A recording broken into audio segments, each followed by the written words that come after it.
Hi hello welcome back to road to recipes. ನಾವು ಈ ವಿಡಿಯೋದಲ್ಲಿ ಎಕ್ಸ್ಪ್ಲೋರ್ ಮಾಡೋದಕ್ಕೆ ಹೊರಟಿದ್ದು ಮತ್ತೊಂದು ಅನ್ಪಾಪ್ಯುಲರ್ ಪ್ಲೇಸಿಗೆ. ಪಾಂಡವರಲ್ಲೇ ಅತಿ ಬಲಶಾಲಿಯಾದ ಭೀಮ ಪೂಜಿಸಿದ ಶಿವನ ಜೊತೆ ಸಪ್ತಮಾತೃಕೆಯರು ನೆಲೆಸಿರುವ ಈ ಕ್ಷೇತ್ರಕ್ಕೆ ನೀವೇನಾದ್ರೂ ರೋಡ್ ಟ್ರಿಪ್ ಎಂಜಾಯ್ ಮಾಡೋರಾಗಿದ್ರೆ ಇದು ಬೆಸ್ಟ್ ಪ್ಲೇಸ್ ಅಂತಾನೆ ಹೇಳ್ಬೋದು. ಸುತ್ತಮುತ್ತ ಬರೀ ಹಸಿರಿನಿಂದನೇ ತುಂಬಿರೋ ಚಿಕ್ಕಮ್ಮದೇವಿ ಬೆಟ್ಟ, ಹೋಗೋ ದಾರಿಯಲ್ಲೂ ಬರೀ ಹಸಿರೇ ಕಾಣಿಸುತ್ತೆ. ಸ್ವಲ್ಪ ಆಫ್ ರೋಡಿಂಗ್ ಫೀಲ್ ಆಗ್ಬೋದು, ಆದ್ರೆ ಮೈಸೂರಿಂದ ಒನ್ ಡೇ ರೋಡ್ ಟ್ರಿಪ್ ಮಾಡೋದಿಕ್ಕೆ ತುಂಬಾ ಮಜಾ ಇರುತ್ತೆ. ಮೈಸೂರಿಂದ ಜಸ್ಟ್ 54 ಕಿಲೋಮೀಟರ್ ಡಿಸ್ಟೆನ್ಸ್ ಇರೋ ಈ ಬೆಟ್ಟದ ಮೇಲೆ ಹೋಗೋಕೆ 4 ಕಿಲೋಮೀಟರ್ ಅಷ್ಟು ಹೇರ್ ಪಿನ್ ಬ್ಯಾಂಡ್ಸ್ ಇರುತ್ತೆ. ಆದ್ರಿಂದ ಬೈಕರ್ಸ್ ಏನಾದ್ರೂ ಹೋಗೋ ಪ್ಲಾನ್ ಇದ್ರೆ ಆದಷ್ಟು ಕೇರ್ಫುಲ್ ಆಗಿರಿ. ಈ ಚಿಕ್ಕಮ್ಮದೇವಿ ಬೆಟ್ಟ ಅಂತಾನೆ ಫೇಮಸ್ ಆಗಿರೋ ಈ ಜಾಗಕ್ಕೆ ಪಾಂಡವರು ಕೂಡ ಭೇಟಿ ಕೊಟ್ಟಿದ್ರಂತೆ. ಇಲ್ಲಿಯ ಮೂಲ ದೇವರು ಭೀಮೇಶ್ವರ. ಹೌದು, ಇಲ್ಲಿ ಶಕ್ತಿ ದೇವತೆಯಾಗಿ ನೆಲೆಸಿರುವ ಚಿಕ್ಕಮ್ಮದೇವಿಯ ಹೆಸರಿನಿಂದಲೇ ಕರೆಯಲ್ಪಟ್ಟ ಚಿಕ್ಕಮ್ಮದೇವಿ ಬೆಟ್ಟದ ಮೂಲ ಮತ್ತು ಪ್ರಧಾನ ದೇವರು ಭೀಮೇಶ್ವರ. ಭೀಮ ಶಿವನ ಪರಮ ಭಕ್ತ. ಪಾಂಡವರ ವನವಾಸದ ಸಮಯದಲ್ಲಿ ಪಾಂಡವರು ಇಲ್ಲಿ ನೆಲೆಸಿದ್ರಂತೆ. ಸ್ವತಃ ಭೀಮನೇ ಇಲ್ಲಿರುವ ಶಿವಲಿಂಗಕ್ಕೆ ಪ್ರತಿದಿನ ಪೂಜೆ ಸಲ್ಲಿಸ್ತಿದ್ರಂತೆ. ಹಾಗಾಗಿ ಇಲ್ಲಿರುವ ಶಿವಲಿಂಗಕ್ಕೆ ಭೀಮನ ಹೆಸರಿನಿಂದಲೇ ಭೀಮೇಶ್ವರ ಎಂದು ಕರೀತಾರೆ. ಇಲ್ಲಿ ಸುತ್ತಲೂ ದಟ್ಟವಾದ ಕಾಡು ಇರೋದ್ರಿಂದ ಇಲ್ಲಿ ರಾಕ್ಷಸರ ದಂಡೆ ನೆಲೆಸಿತ್ತಂತೆ. ಜೊತೆಗೆ ಅಂಧಕಾಸುರನು ಸಹ ಇಲ್ಲೇ ನೆಲೆಸಿದ್ನಂತೆ.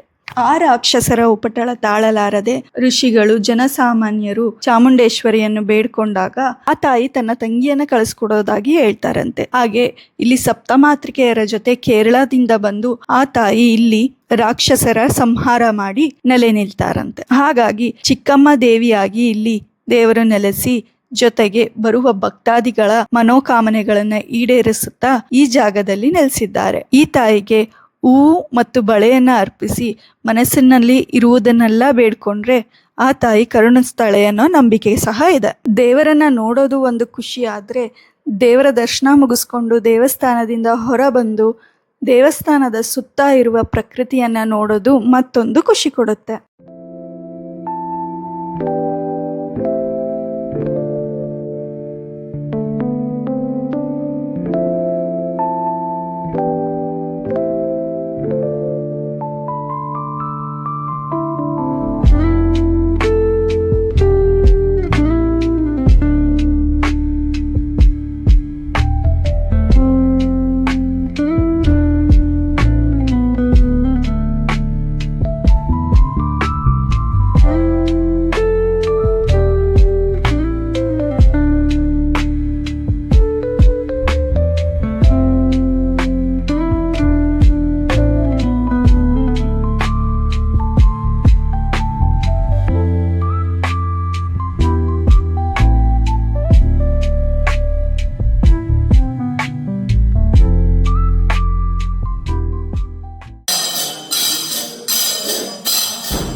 ಕಬಿನಿ ವಾಟರ್ನ ಬೆಸ್ಟ್ ವ್ಯೂ ಇಲ್ಲಿ ಸಿಗುತ್ತೆ.